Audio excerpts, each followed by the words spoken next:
I can conceive of a national destiny which meets the responsibilities of today and measures up to the possibilities of tomorrow. Behold a republic, standing erect while empires all around are bowed beneath the weight of their own armament. A republic whose flag is love, while other flags are only fears. A republic in which every citizen is a sovereign, but in which no one cares to wear a crown. A republic whose history, like the path of the just, is as the shining light that shineth more and more unto the perfect day.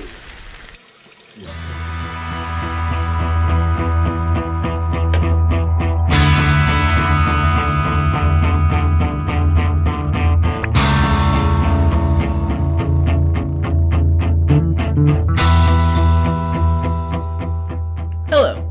I probably shouldn't be telling you this. In fact, I'm certain I shouldn't be telling you this. Nonetheless, you will read it and you will be astonished.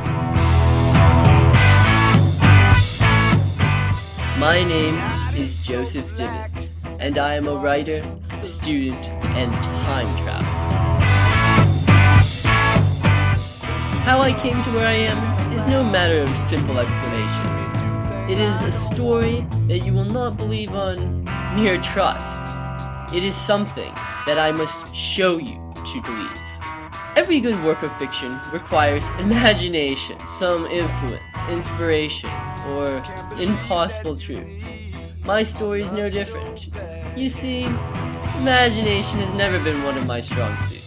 I'm the kind of person who does not enjoy using his imagination or playing around in the fanciful or cerebral world of the make-believe. But that was my assignment, so it had to be done.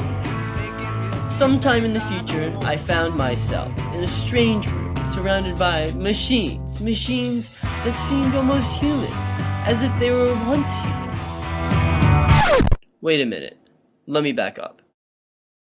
One day, I went to Green Library. I had been tiring over an assignment for a creative writing class. Create a fictional world of your own design, and I needed help. I had heard before of the legend of the South Stacks, of the hollowed books in there that people have read and have never been seen again. There was a story there, surely, and I intended to find out what it was.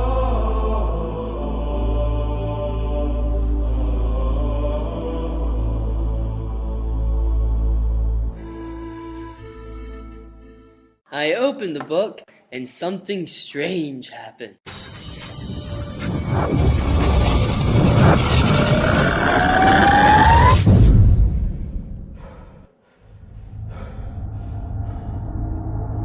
And here I am. Joseph.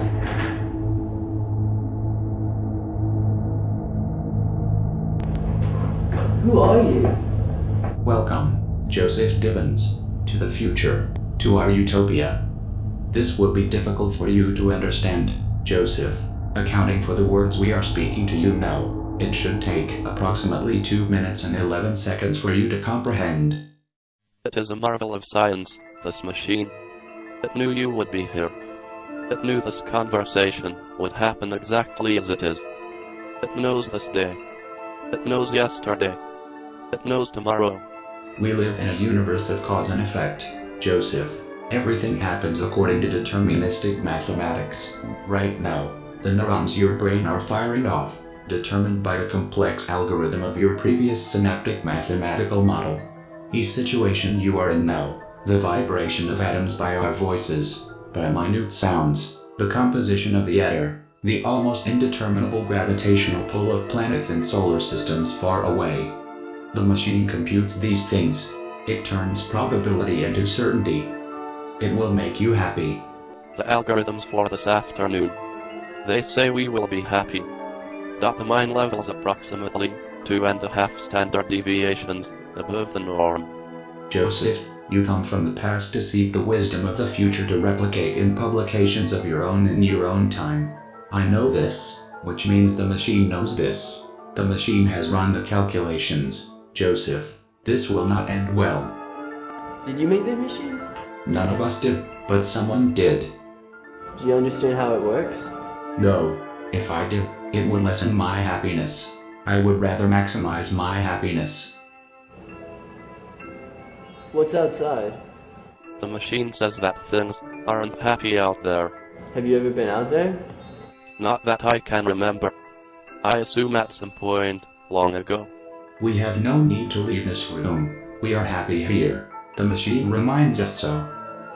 You wouldn't want to find out what's out there then? Why would I? It's less happy. I want to go outside. We can't let you do that, Joseph. It will decrease overall happiness. We need not convince him. It says so right here. All sources indicate that Joseph cannot leave. It is a certainty. However, it is also a certainty that he will try to at all costs, and we will subdue him. What's happening?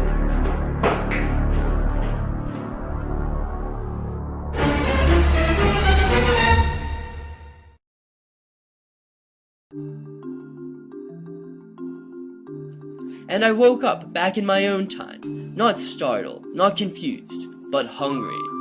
That was not enough. It was only a few minutes of the most unreal encounter of my life. I wanted to go back, but I wanted something different. In order to change the future, one must change the present, and so I did exactly that. I turned in my assignment, and you can imagine, I told a story. I went back to green.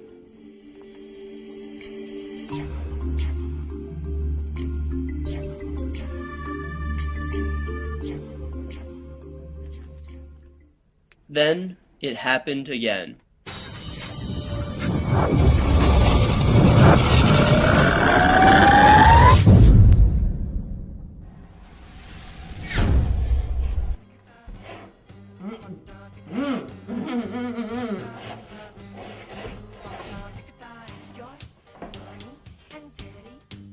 Wow, the future did change.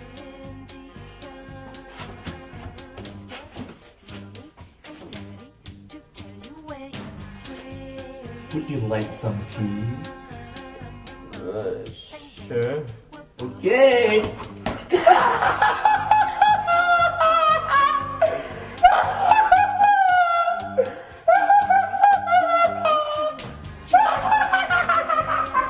Let's take him for a spin.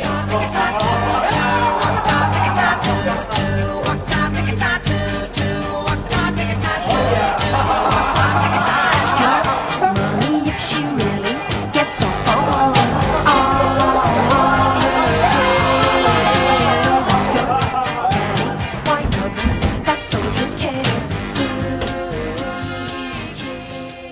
Welcome again, Joseph, to the future. We are a people not unlike your own, just as peculiar and a demon's dose more fun. You are from a time of dreariness and despair, are you not? But we have risen above it!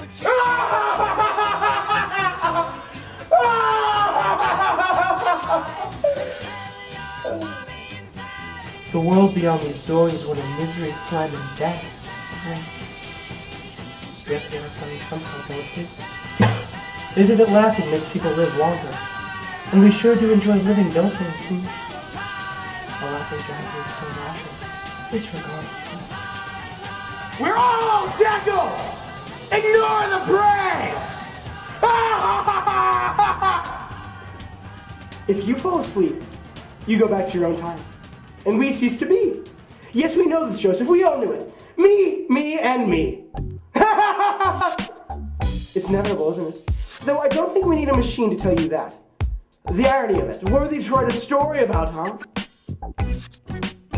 Let's show you one more. It's going to be our last.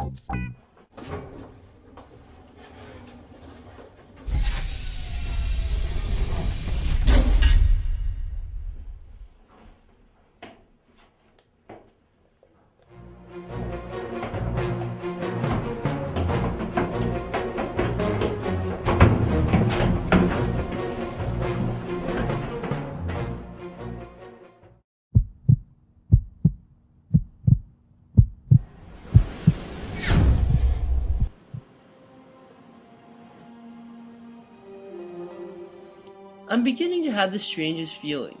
It's something of an addiction, going back and forth, writing it all down. I don't think I've destroyed anything. It's a new timeline each time. I have a feeling. Billions of people, born, and stories of ages told and retold, yet something tells me it itself has branched and turned, and the creation of a new branch does not erase the brothers. Something tells me it may have even turned around.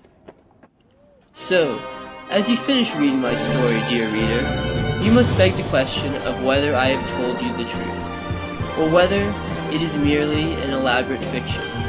I cannot answer that question for you, as even I do not know the answer, for, as much as it seems I have seen the future, the mere act of doing so has made me question my own perception. I see things happen that shouldn't. I wake up in places I've never been.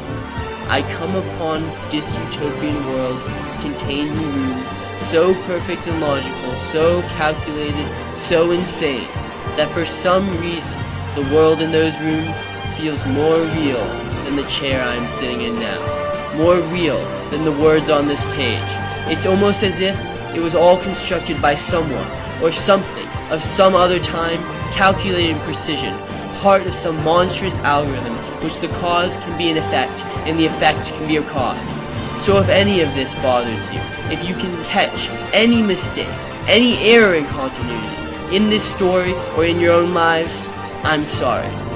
I must have misplaced a word or two somewhere in the next few hundred years.